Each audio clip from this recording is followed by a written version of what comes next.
So, I just want to do an interview about the accident that happened October 7th, 2014. I'm here with one of the moms from the two kids, son and daughter. And, yeah, go ahead. It actually started that I got a phone call from a lady asking me if my kids were in school. And I said, this was about an hour and a half after school had already started. And I said, well, of course, figuring an hour and a half later, of course they're in school. And I don't know, for some reason, immediately I had a feeling something was wrong. Dale had already went out the door. He didn't even stop to listen to the conversation. And she said, okay, well, I'm just warning you that there's an accident down the road from your house. So I hung the phone up. I called the school immediately, and I asked for the 3 kids that I knew that were in the car.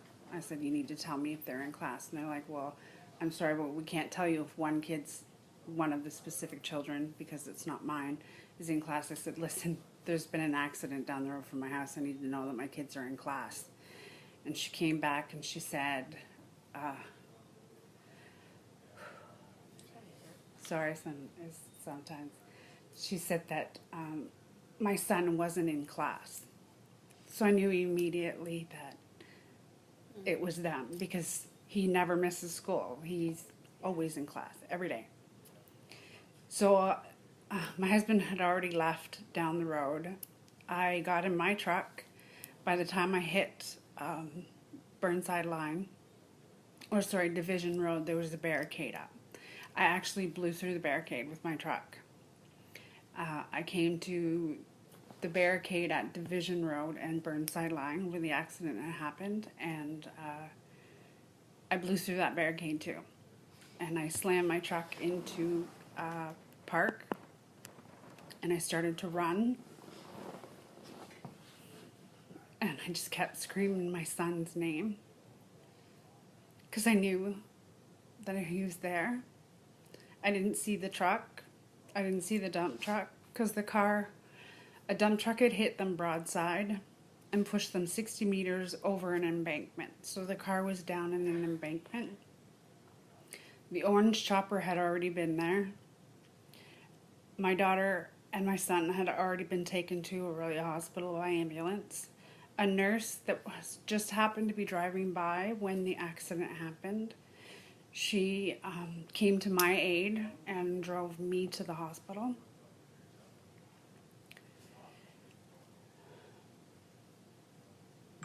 Sorry. You think after 4 years, it's something that you never want to happen, and that you don't wish upon anybody to not know. And they just kept telling me, you have to go to the hospital. To know if my son's alive. And they just kept telling me, you need to go to the hospital. You need to go to the hospital. So they finally got me in the hospital. I couldn't walk, because I was, out of it. A bunch of doctors and nurses came out to walk me in, and I collapsed. And as soon as we got through the emergency doors, I collapsed. And they took me into the back room, and Trenton was sitting there, all bandaged up, broken legs, broken arm. Hi, Mom. What a relief. Yeah. And then they took me over to my daughter, my stepdaughter. She was being ready to be transferred, airlifted to St. Mike's, because she had had a head injury. The first question she asked me is, where's Ryan, Mom? Unfortunately, he was killed instantly. And there was another child in the car, which was the driver's brother. He was airlifted directly to sick kids by the orange chopper. Then we started going through statements and stuff, and Trenton said that he remembers everything from the screeching of the tires to what Sky said. I don't know if I should be saying names. He was the only one who stayed conscious. He looked around. The nurse hadn't got quite to the scene yet. Like, she was just driving by when the accident happened. But he got out of the car, not realizing that he had a broken leg and broken arm. And he called 911 immediately. And then the dump truck driver had come down and taken over the phone call so that he could sit back down till the paramedics and stuff got there. I never saw the car. Unfortunately, my husband's the only one who saw the car.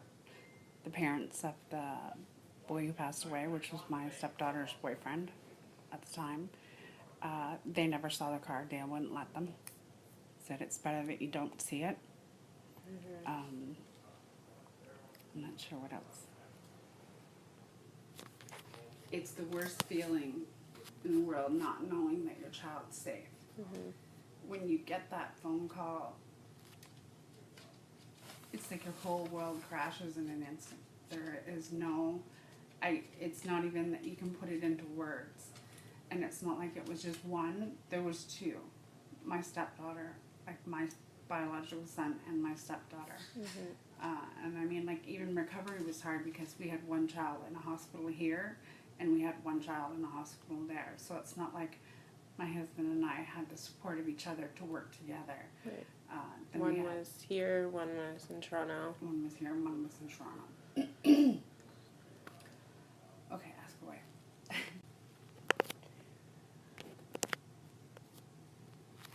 What immediate and long-term effects did the accident have on your family?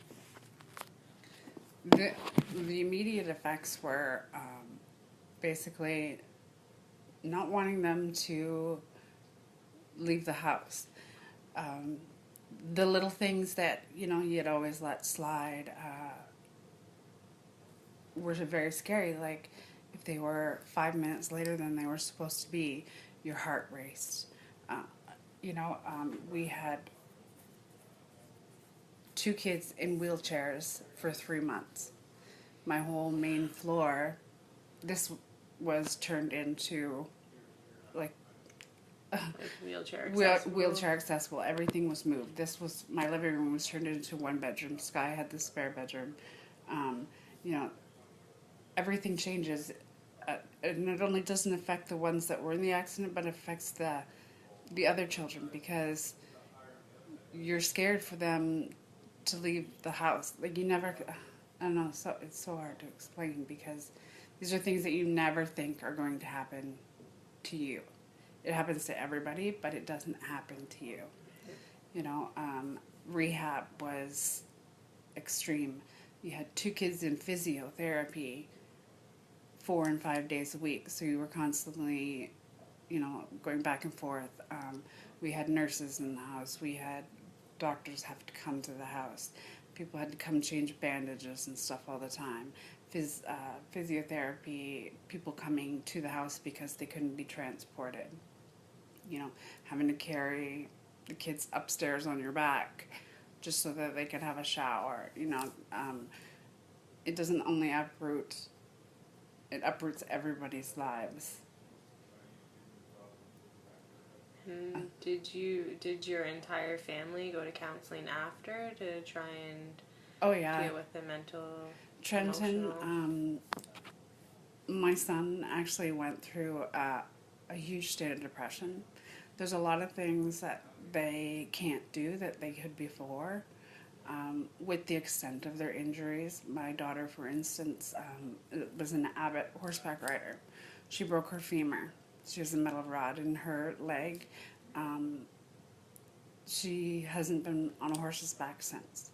She has big dollar horses too, and is scared to get on the back because she's afraid to re-injure. Little things like my son and his skateboarding. He loved to skateboard. Well, he can never skateboard again.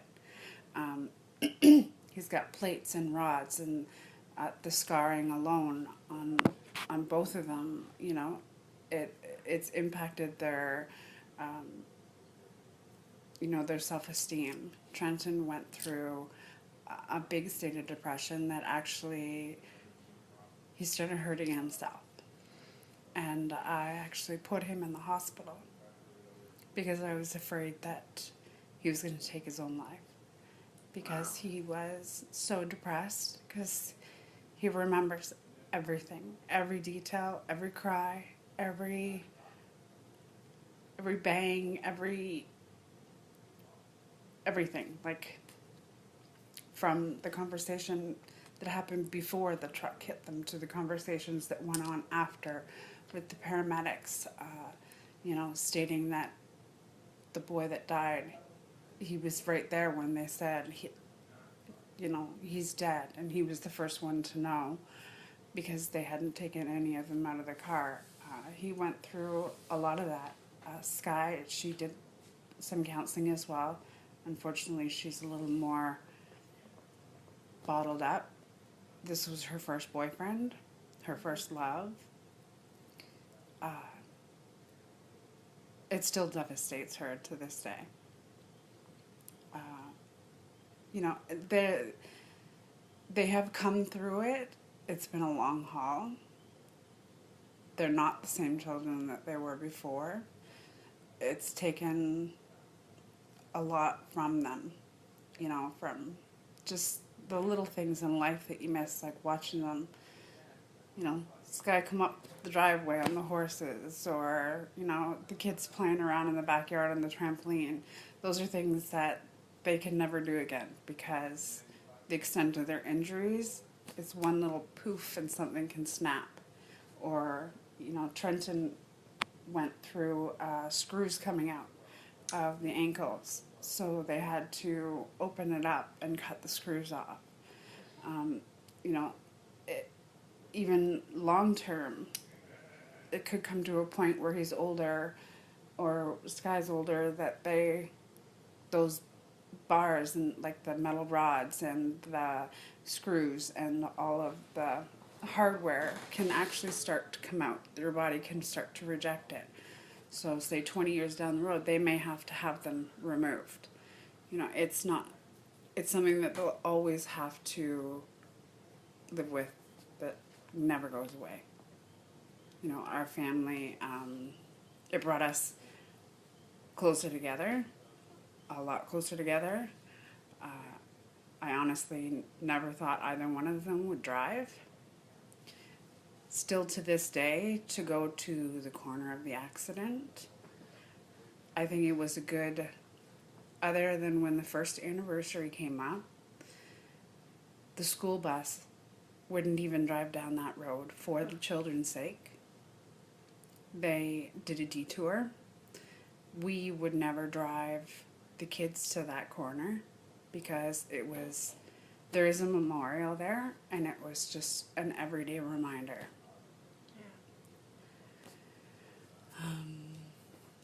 It's hard to talk with her, and I try to stay in touch and connected, and, you know, send messages, ask her how she's doing, or, you know, Dale messages Mike all the time, because it is a hard situation to know that our kids made it, right, and only one of hers did.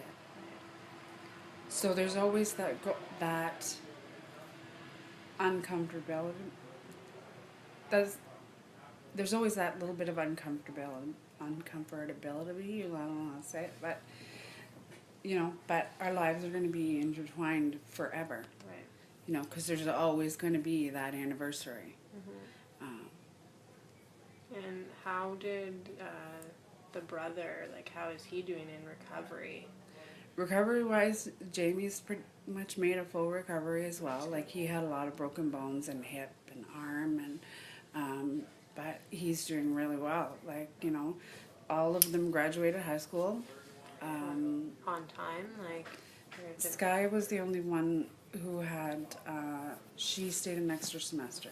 She had 2 classes to make up, but. The rest of them, they all graduated on time. They've all moved on to college and stuff. and they're all doing extremely well, you know, working and stuff. I mean, they're always going to have limitations on what they can and cannot do. But other than that, I mean, you know, 4 years later, they've come a long way. I mean, they're still going through court processes and stuff like that. So, I mean, it's not over. Yeah. It could be another 2 years before it's over. But I didn't feel that there was like a little bit of animosity going on because they were running late. I don't even know how to put it into words. You know, teenagers go on and they bicker back and forth.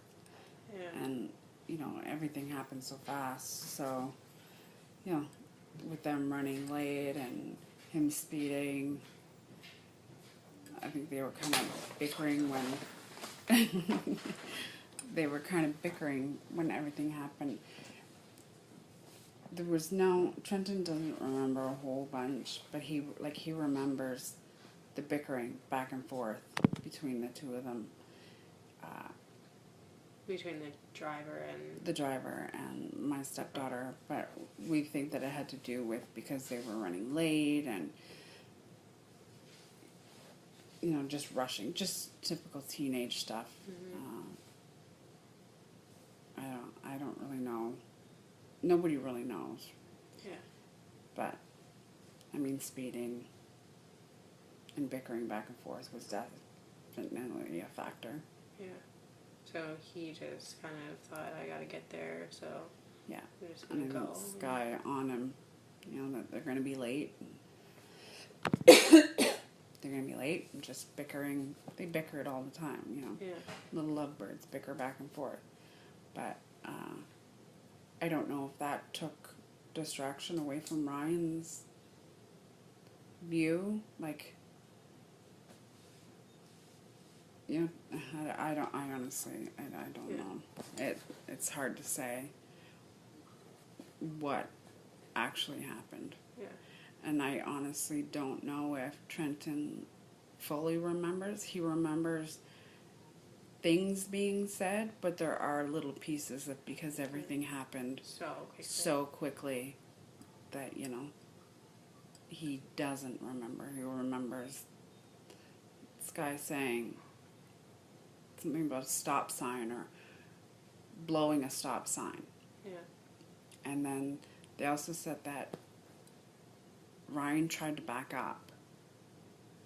We don't know if this was true or not. It was never told to us 100%. Some people said it, some people didn't.